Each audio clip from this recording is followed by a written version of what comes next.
Olá pessoal, boa tarde. Eu sou o professor Anderson Moraes, coordenador do ARPIA, nesse grupo de pesquisa sediado aqui na UISO.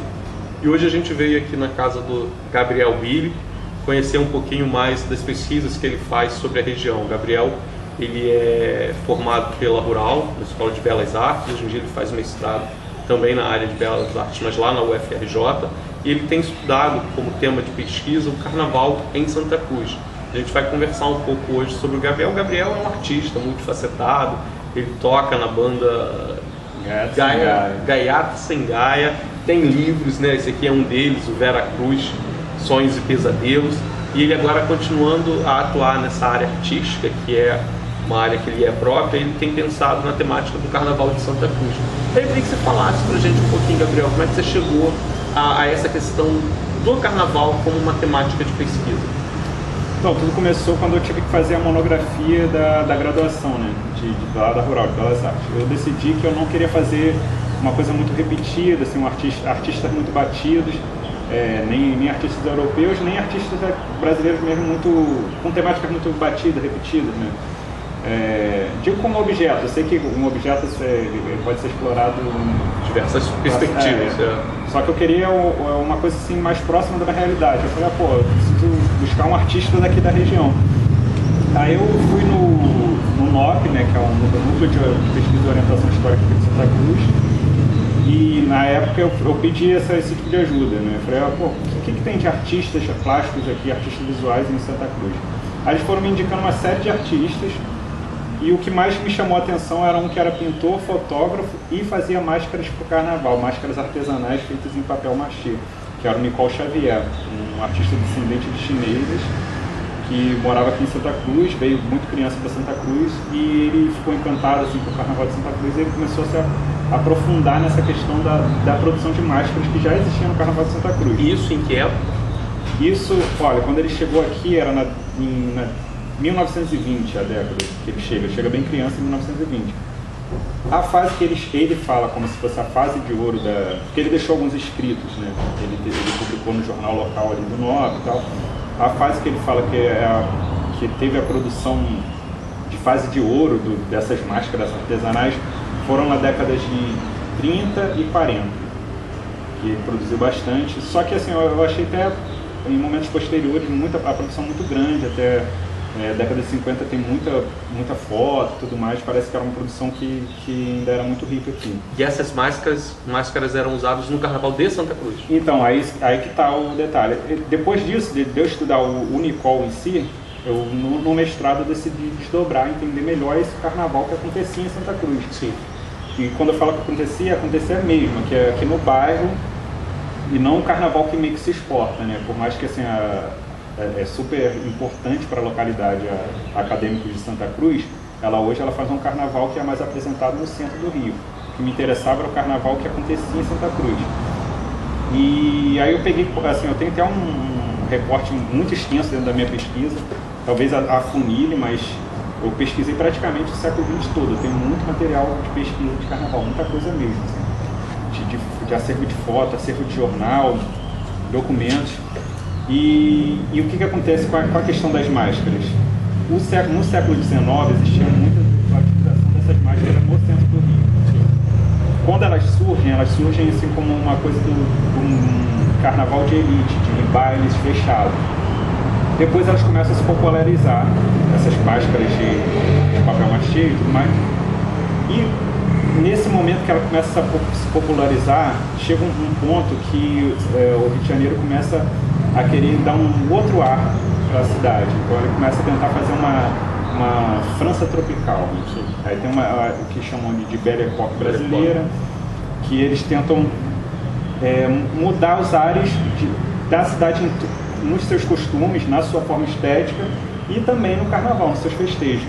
E aí ali começa a perseguir esse tipo de máscara, porque essa máscara estava muito popular, era uma máscara utilizada por pessoas de classe econômica mais baixa, né, socioeconômica mais baixa, e essas máscaras começam a se desaparecer da região ali mais central do Rio. Só que assim, Santa Cruz, por estar distante, essa imposição da metrópole ele não chega com tanta força a Santa Cruz. Então Santa Cruz continua alimentando grande parte do século XX o repertório de fantasia que acontecia no século XIX. Entendi. E isso acaba se tornando uma coisa especial de Santa Cruz. Não que não tivesse em outros lugares, você encontra esse tipo de máscara, pelas minhas pesquisas eu vi que Madureira você encontrava também, algum lugar ali de Niterói, São Gonçalo também encontrava. Só que o grande destaque era Santa Cruz, fazia uma produção muito gigante dessas máscaras, assim. Tanto que eles vendiam para esses lugares também. Tinham fábricas artesanais aqui, da qual o Unicol que eu pesquisei também tinha uma das fábricas, e eles faziam essas produções e vendiam na Baixada Fluminense, vendiam na Zona Norte, vendiam para outros locais, né? Eles tinham uma produção muito... E aí Santa Cruz acaba se tornando, em uma época, um certo destaque por conta dessas fantasias. Tá. Deixa eu te perguntar uma coisa que me ocorreu aqui agora, porque todo esse movimento de reforma lá de Pereira Passos, com toda a influência da francesa, né, nesse período que a gente chama de Bela Época ou Belle Époque, ele vem no início dos anos, né, na 1905, 10, 20, mas quando chega ali no período de guerras ou entre guerras, o nosso referencial muda para a cultura norte-americana, né? Então o nosso referencial, que era da cultura francesa, e aí o baile de máscaras por excelência um desses referenciais, ele passa a ser alternado pela questão do referencial tecnológico norte-americano, com rádio, avião, tudo que foi utilizado na guerra. Que impacto isso tem na questão cultural? Porque, assim, pelo que você nos disse, nesse momento de transformação do centro, onde as pessoas das classes menos favorecidas, proletariados, são enviados para o subúrbio, essa cultura vem junto. Eles são todos mandados para cá, né? O cortiço é demolido, todo o centro da cidade é revitalizado e essa população é expulsada para os subúrbios também. Então vem um pouco dessa experiência que eles tinham desse comemorado, desse carnaval que era vivenciado lá no centro, né? Mas quando é que isso rompe aqui? Quando é que isso vai terminando? Você sabe por que acaba? O que acontece que finaliza esse período? Então, esse movimento que você está falando, não necessariamente Santa Cruz foi acompanhando esse movimento, como é que eu vou explicar? Essas máscaras artesanais já aconteciam em Santa Cruz. Não foi necessariamente por causa da Belle Époque que ela chegou. Não foi essa expansão que aconteceu de fato dos subúrbios que trouxe isso necessariamente. Santa Cruz já produzia, já tinha essa produção de máscara. Pode ter ampliado? Tem uma grande chance de ter ampliado. Agora, quando o declínio dessa produção de máscaras, eu vejo que tem várias situações ali que podem ter colaborado com o declínio. Era que existia uma espécie de cultura local que ela vai se alterando à medida que o subúrbio vai se alterando, desse movimento que você falou, de expansão. O subúrbio, aí eu peguei essa referência de um geógrafo, que é o Nelson da Nóbrega Fernandes. Ele tem um livro que se chama O Rapto Ideológico da Categoria Subúrbio. O subúrbio, ele era uma espécie de subúrbio afrancesado. O que era? Era o local onde as classes mais altas vinham para descansar. O maior exemplo aqui, a nobreza vinha descansar aqui. Então, querendo ou não, existia pelas classes mais altas, uma vontade de que esse lugar fosse bom, que era o lugar de descanso deles. Aí o Nelson ele fala que vai acontecendo um rapto dessa categoria subúrbio, deixa de ser somente subúrbio para ser um subúrbio periferia, subúrbio proletário. Que o que acontece? O subúrbio começa a deixar de ser o local de descanso das classes mais altas para ser de sobrevivência das classes mais baixas. Coloca essa galera para lá, tira e choca essa galera para lá, joga eles num trem ligando eles, encaixota eles para trabalhar e joga de volta. Isso, de alguma forma, conforme vai tendo uma expansão, vai alterando também a cultura local. Se você tinha uma cultura ali que era uma cultura tradicional, de um lugar rural, podemos dizer pequeno, começa a ter muita gente nova chegando, essa cultura vai se alterando. Outra questão é uma expansão meio que industrial, né? A máscara de papel, ela, por ser artesanal, ela tem um trabalho que é maior e despende mais tempo. Quando ela vai disputar com uma máscara feita de plástico, que é produzida em escala, a de plástico vem a revenda. Consegue concorrer. E aí outra questão seria um capitalismo estético, assim, começa, você falou da cultura norte-americana, começa a ter uma cultura de massa muito forte. E aí essas máscaras que eu falei do século XIX, elas tinham um repertório próprio. ou seja, as mágicas se repetiam, e cada uma delas já tinha um jogo próprio. Por exemplo, tem uma de caveira ali. Essa de caveira... Vou aproveitar enquanto você fala, vou mostrando para as pessoas, para elas verem. Essas máscaras, elas ainda são fabricadas hoje em dia? Por pouquíssima gente. Tem o Seu Elias, é um que tem aqui um remanescente de Santa Cruz que ainda produz. Inclusive todas essas aqui são do Seu Elias, ele é um senhor que mora ali no Morro do Chá e ele ainda produz essas máscaras. E elas são feitas de? Papel e cola. Eles chamam de papel machê, mas tecnicamente se chamaria papel colê, porque o papel machê teria que ser o papel amassado e na verdade é feito com tiras de papel. Entendi. Por exemplo, essa daqui, quando alguém se fantasiava de caveira, ele usava um sininho e ia chamando as pessoas para o cemitério. Aqui em Santa Cruz, como o cemitério chama de jamelão, chamava a pessoa para comer jamelão, com uma voz diferente. Todas essas mágicas trabalhavam, a maioria delas, com a questão do anonimato. Você não sabia quem era que estava brincando contigo. Geralmente você ia brincar com alguém que você conhecia, inclusive, para gerar uma provocação. Para as pessoas saberem, isso aqui são aqueles encartes de supermercado, né? Ele é feito aqueles... ele falou que ele não estava achando mais jornal. Ele falou, não estava achando jornal, tinha que ir no mercado para fazer. O melhor uso que eu já vi para propagandas de supermercado. Opa, e essa aí era uma de diabinha, você tinha uma cauda de diabo e você ia batendo nos outros com aquela cauda, mas era uma cauda com um pano dentro, né? Não era uma brincadeira. Alguns tinham mais maldade, botavam areia, mas no geral era uma coisa de brincar, né? Com um pano. Então tinham esses personagens.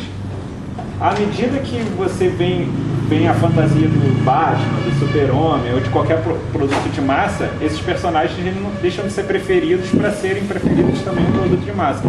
Então, para mim, acontecem esses três movimentos que acabam gerando um certo declínio desse tipo de produção de mascarados. Esse aqui seria? Esse aí é o carão que eles chamam. O carão, na verdade, é um tipo de carão. Eles chamam desse daí de carão beisola. O que era o carão? Era uma fantasia que você encaixa toda na cabeça. Que as outras, não sei se você viu, tinha que botar uma frontal. Essa daqui, ó, ela encaixa toda com o próprio fio exatador para você ficar, né? E aí tinha um carão que era uma cara de velho branco, chamava carão de velho, e tinha esse carão com a cara de um velho negro. Eram os dois da época, carão. Esse chamava de beisola e o outro carão de velho. Hoje em dia, possivelmente, se mostrássemos uma imagem dessas pessoas chamariam de... blackface. Exatamente. Eu não aconselharia usar hoje em dia. Mas na história, né, no uso histórico, ela tinha esse significado de... Que inclusive eram muitos negros que usavam também o carão. Hoje em dia isso estaria muito fora de contexto. Essa era uma ele chama de mimosa, mas tinha muita vaca e vamos chamar de vaca de boi. Alguma ligação com o matadouro? Total. No total, porque naquele momento eu fico pensando assim, tentando vir à memória o contexto dessas festas, utilizando máscaras aqui em Santa Cruz. O Matadouro Industrial de Santa Cruz era a principal referência em termos de emprego, teve um impacto muito grande para a região. Trouxe tecnologia, trouxe luz elétrica, enfim, trouxe uma série de benesses para a região, empregou as pessoas. E aí eu vejo um boi aqui, eu imagino logo na questão tinha uma total referencial de imaginário, né, que o próprio Matadouro, a vida rural dava, né, tem uma máscara que é de burro, tem uma máscara que é de boi, e também essas máscaras tinham uma certa ligação com alguns cultos católicos, né, você vê na festa de boi bumbá, eu tô tentando lembrar de qual que é a referência do boi. Que eles tinham também uma burrinha, que essa fantasia eu não tenho, que é uma burrinha que também é muito encontrada no festejo de boi bumbá. Por isso que eu também acho que tem algumas simulações com festejos católicos. Né? Eles eram curato, chamavam inclusive aqui de curato pelos jornais e tudo mais. Chamavam de? Curato. Que significa? Curato é uma região administrada por uma igreja. Ah, sim, uma cúria. Que a gente chama hoje, né? Assim. Isso seria? Esse seria um de diabinho também. Aqui ele tem várias versões do diabinho, é a mesma daquela lá, só que aí eles fizeram uma versão com uma mulher em cima, uma versão mais doida. Né? Os diabinhos geralmente tinham a língua grande para fora. Né? Essa seria Carneiro, que ele falou. Essa daqui eu não vi nada na minha pesquisa, só com ele mesmo que eu vi. E todas essas outras que a gente passou até agora, nos seus estudos, nos seus levantamentos iconográficos, você tem referências a elas na história, eram usadas aqui na região. Então assim, não é... Porque assim, às vezes a pessoa pode estar vendo a gente conversar sobre o tema e pode achar assim, mas tem um senhor em Santa Cruz que produz, mas isso é da cabeça dele. Não, isso tudo tem... Isso produzido, tudo isso tinha. Tudo isso tem uma memória, tudo isso tem uma história. Por exemplo, a de burro tinha o jogo dela, que cada uma tinha um jogo, como eu falei, o jogo dela você tinha que usar uma roupa do lado avesso e ficar lendo um livro ao contrário, era uma provocação para o intelectual, falso intelectual. Né? Agora, outra coisa que você falou do matadouro. Sim. Uma fantasia que muitas versões apontam para o surgimento em Santa Cruz é a do Clóvis. Sim. Que é uma fantasia muito famosa ainda nos subúrbios, que tem aquela, o que chama de bate-bola. Aquela bola do bate-bola era uma bexiga de boi, que enchia e as pessoas batiam com aquela bexiga. E por que esse apontamento para Santa Cruz faz muito sentido? Justamente o que você falou, do matadouro, né? Onde se fornecia, onde você ia encontrar muita bexiga. Claro que em outros lugares você ia encontrar uma ou outra e tal, mas aqui você ia encontrar muita, porque era o matadouro maior da cidade, né? Ele alimentava a cidade, era o matador da cidade. O matadouro também ajudou em outra situação. Santa Cruz, no início do século XX, lá em 1912, por ali, ele começa a tentar copiar o centro na prática que tinha de um desfile que existia no centro. Nessa época não existia as escolas de samba, elas vão surgir na década de 20, mas existia um desfile que o pessoal chamava de grandes sociedades carnavalescas, que eram os desfiles que também tinham carro alegórico. Eles tinham alguma estrutura semelhante em alguma coisa com o desfile da escola de samba, mas não tocava necessariamente samba. Tocavam vários ritmos e eram bandas geralmente com metais e tudo mais. Esse tipo de desfile era um desfile copiado do desfile europeu, que acontecia ali em Nice, acontecia em outras cidades ali. E era também nesse sentido de, vamos civilizar o Rio de Janeiro e tal, tudo mais. Ele vinha com essa proposta. Ele começa lá no centro do Rio na metade do século XIX e ele ficou famoso até a metade do século XX. Aí depois a escola de samba tomaram lugar assim legal. Que é um movimento que é anti-Festa da Penha, né? Porque assim, tinha assim, a Festa da Penha era naquele contexto uma festa assim, muito grandiosa, mas ela era vista, era classificada como um movimento de massas, brigas, bebedeiras, ajuntamento desse pessoal mais pobre, e queria uma coisa mais elitizada, queria uma reunião mais civilizada, que era o termo de então. O que eles fazem muito contraponto é o que era o chamado intrudo. O carnaval que tinha aqui no Brasil era uma prática que veio de Portugal chamada intrudo. O intrudo era uma brincadeira onde um ia sujando o outro. Aí pegava a farinha, jogava e às vezes tinha o que eles chamam de bola de cheiro. Eles faziam com uma cera específica, não sei como é que fazia, botavam uma aguinha ali com um cheirinho, um cheirosinho, e tacava nos outros, e essa era a brincadeira do intrudo. Com o tempo essa brincadeira foi realmente ficando um pouco agressiva, né? O pessoal jogava mijo ali dentro, jogava esperma e tocava. E aí vinha esse pessoal tentando civilizar esse carnaval. Entendi. Só que eles não queriam civilizar só essa prática que era mais agressiva, eles queriam civilizar qualquer prática que era mais popular. Sim. E aí eles vinham com essa ideia das grandes sociedades ali. Santa Cruz tenta copiar isso e acaba dando muito certo em Santa Cruz. As sociedades carnavalescas de Santa Cruz, durante os anos de 1920 e 1930, pela imprensa carioca, era tida como o segundo melhor carnaval do mundo. Eles achavam aquilo dali incrível, eles comparavam direto com o Jornal do Brasil, Diário Carioca, Diário da Noite, Correio da Manhã, todos esses jornais, eles colocavam Santa Cruz como o melhor carnaval suburbano nessa época. E como o segundo melhor carnaval do Rio de Janeiro, e alguns colocavam como segundo, o Jornal do Brasil colocava como segundo melhor carnaval do mundo, por conta desses desfiles, que eram desfiles artísticos realmente, de fato, muito bonitos, apesar de ter essa coisa assim, talvez um pouco elitista deles, principalmente na participação, né? Eu não sei como é que era para se participar, porque eram sociedades projetadas para as elites locais. Mas, em contraponto, era um festival de arte sensacional, que tinham aqui, inclusive, tiveram cenógrafos que eram considerados os melhores cenógrafos do centro do Rio, um deles era o Miguel Bilota, cenógrafo teatral, e ele trabalhava no carnaval. E era de graça na rua, né? Onde ocorriam os desfiles? Tinham 3 grandes sociedades. Por que eu falei isso? Eu puxei tudo isso por causa do Matadouro. Do Matadouro. O Matadouro, a parte social dele, decidiu fazer a primeira sociedade carnavalesca de Santa Cruz. E aí ele fez, em 1912. Depois dele, fizeram outras 2 para rivalizar com ele. E aí uma saía lá do outro lado, senador Camará, né? Na época eu não lembro qual rua era, porque o senador Camará era vivo ainda. E vinha para Felipe Cardoso. Eu não sei como é que eles atravessavam, porque nessa época ainda não tinha eu acredito que ainda não tinha o viaduto. Eu acho que ele ia construir. Mas a linha férrea já tinha, porque já vinha até o Matadouro. Já tinha, deviam vir por baixo. Aí eles atravessavam e passavam pelo Felipe Cardoso. Os daqui vinham pela Princesa Isabel, pela rua. Aí eles vinham. Saíam lá no centro da Felipe Cardoso também. E os outros eles já vinham da Felipe Cardoso, que eram os democráticos. Aqui eram os progressistas, lá os corretos, e os outros eram os democráticos. E aí cada um fazia um percurso, mas todos passavam pela Felipe Cardoso, onde ficava o júri.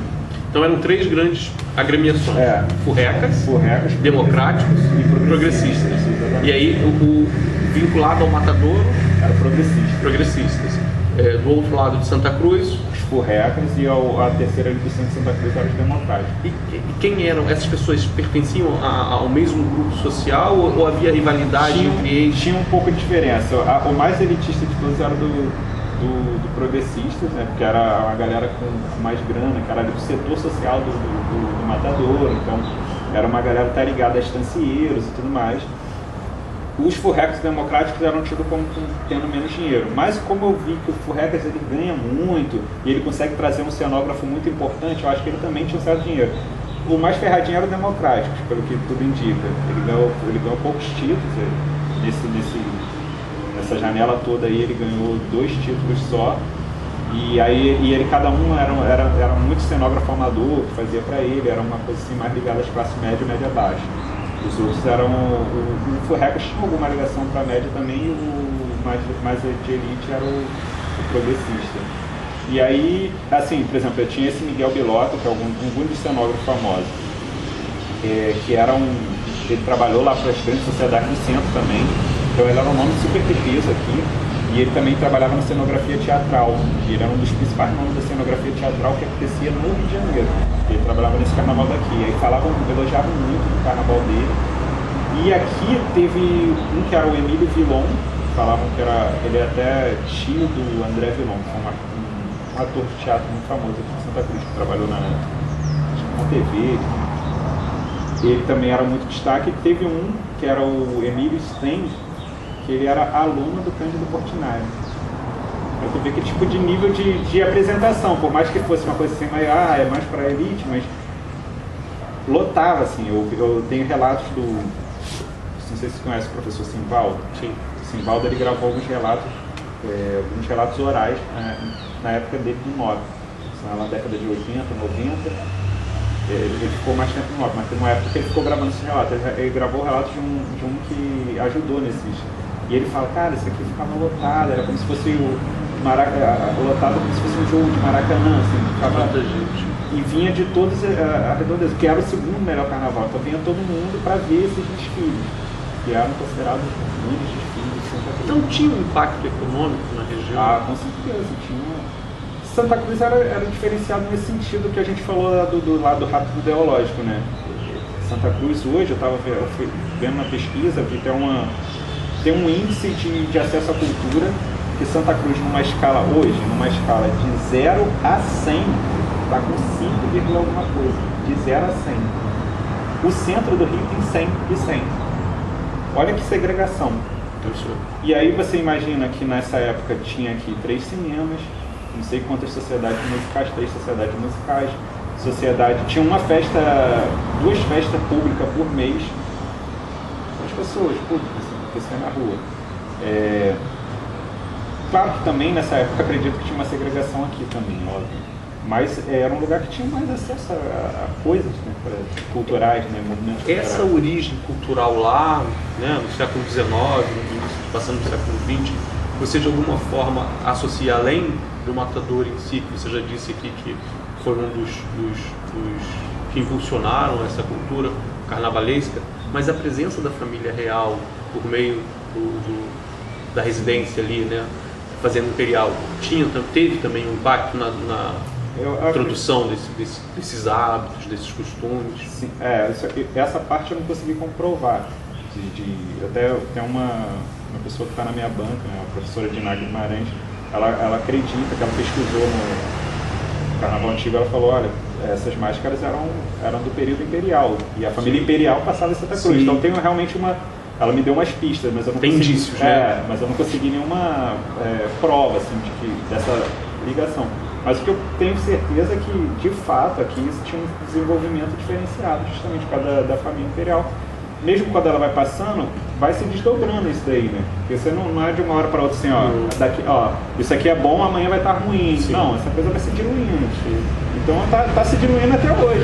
E tinha as pessoas que trabalhavam, né? Todas as pessoas que trabalhavam na corte ali, que tinham um relacionamento com a corte, então tem os hábitos, tem os costumes, tem as coisas que são disseminadas na região, né? E tinha um certo investimento, né? Dizer, que depois se perdeu, né? Para você hoje, estudando essa temática, resgatando essa memória, né, revisitando a história da região, da questão do carnaval, qual a importância de estudar essa temática e qual a importância de levar ao conhecimento dos moradores da região, em especial os alunos de escolas públicas, né, essa riqueza cultural de nosso passado? O carnaval, ele colou no Brasil como uma identidade cultural, né?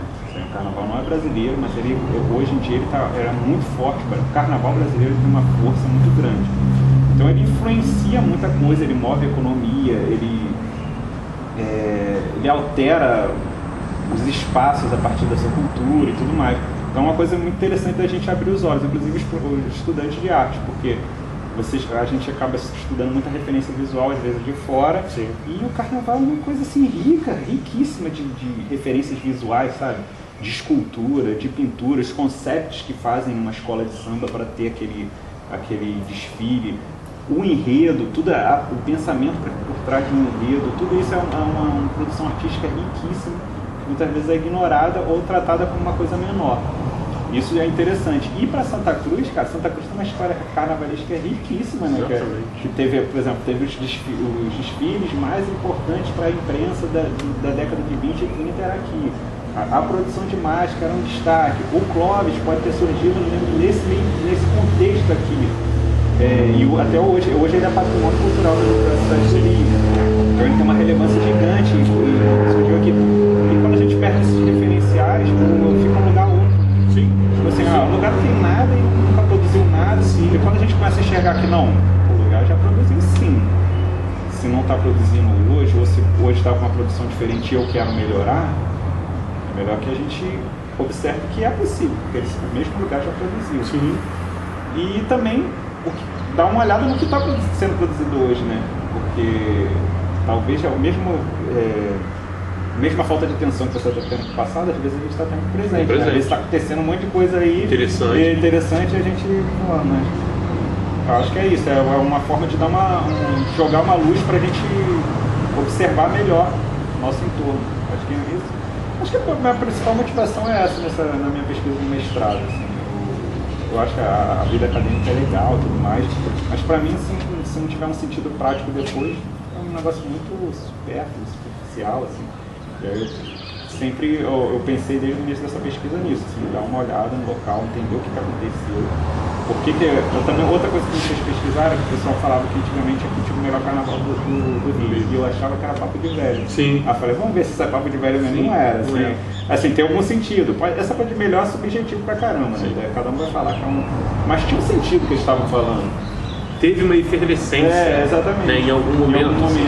E é curioso porque assim, um jovem nascido nos anos 90, 2000, ele tende a ter um olhar para a região, Santa Cruz, Sepetiba, como o subúrbio, de uma forma como não tem nada ali de legal, não é nada. Tenho até vergonha de dizer que moro, você vai para o centro da cidade, fala assim, você mora onde? Santa Cruz, aí vão rir de mim, né? Assim, mas se você tem uma tomada de consciência dessa riqueza, né, da tua região, como isso repercute na tua própria identidade, né? Como isso repercute no teu próprio olhar sobre o local que você mora. Assim, na verdade, são vários os aspectos positivos, são vários os monumentos, são vários os vestígios que a gente tem de questões de memória muito importantes acontecidas na região, só que há um processo de apagamento, né? Assim, ninguém fala sobre, ninguém dissemina, e aí encontrar você pesquisando essa temática, poder de alguma forma trazer isso para o nosso laboratório, disseminar, porque o objetivo é esse, disseminar para que as pessoas conheçam, é extremamente gratificante. Assim,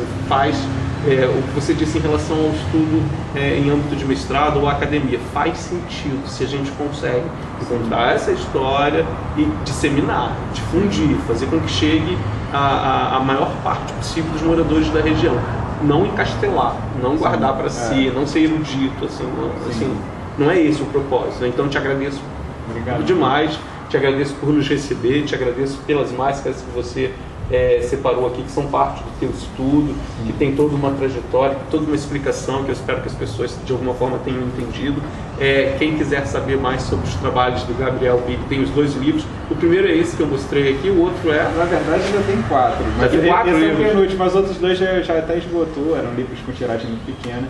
Esse é o Veracruz e Sonhos Pesadelos, o outro é o Psicanalista de Robôs, que é o último. Sim. Se colocar no Google, acha, assim, não tem muito mistério. Maravilha. Muito obrigado por sua participação. Eu só posso dar à vontade. É que eu esqueci de uma coisa, é tanta coisa. Porque eu vou acabar te dando as imagens também. E uma outra coisa que teve um certo destaque, não só em Santa Cruz, mas como em todo o subúrbio, mas Santa Cruz também foi destaque, era na produção de coretos carnavalescos. Legal. E o Santa Cruz vem um pouco da tradição dos desfiles da sociedade. Algumas dessas pessoas que trabalhavam nos desfiles, faziam os carros alegóricos, depois quando começa a se romper essa coisa de desfile, passam a fazer os coretos, aqui em Santa Cruz. Esses coretos também, Bangu tinha uns coretos muito interessantes também, Campo Grande tem uns coretos muito interessantes. Sepetiba. Mas o coreto que eu tô falando não é aquele fixo, não. Físico. Não, é um coreto efêmero de carnaval. Os caras levantavam, tu vai ver as fotos, os caras levantavam um verdadeiro monumento para ficar 4 dias. Assim, coisa linda, cheia de... eu não sabia. Agora a prática do coreto carnavalesco está bem fraquinha, assim. Eu sei que ainda tem, mas eu nem vejo, assim. E em Santa Cruz eu nem tem mais. E Madureira tinha os coretos incríveis também, inclusive a torcida do Amaral tem um quadro do coreto em Madureira e tudo mais. E Santa Cruz também teve os dele. Aí você vai ver, teve inclusive depois de um tempo ficou um senhor só fazendo esse coreto por anos, cara, o João Titio. Entendi. Ficou anos dele fazendo coreto de Santa Cruz, aí todo mundo já conhecia o coreto do João Titio, e hoje o filho dele é um dos caras assim, da parte artística da acadêmica. Ele pega o conhecimento ali, acho que do pai também, faz ali, ajuda a fazer os carros alegóricos, mas essa tradição de alguma forma está ainda... Mas do seu ponto de vista, nos seus estudos, existe uma herança assim, desse carnaval de rua que é institucionalizado na Acadêmicos ou não? São coisas que seguem destinos diferenciados, assim, Acadêmicos é uma outra coisa.